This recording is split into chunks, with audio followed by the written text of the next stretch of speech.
элек болду бизге келген, эркинче жашап өтүп тегир берген.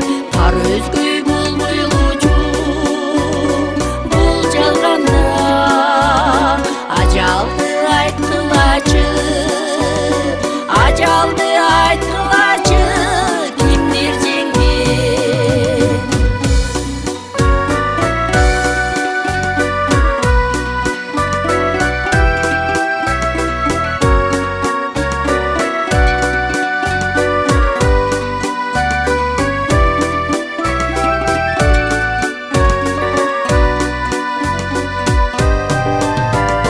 Жар болуп жакшылыкта жаркылдайлы, келгиле көңүлгө кир калтырбайлы, жанашып жакшылык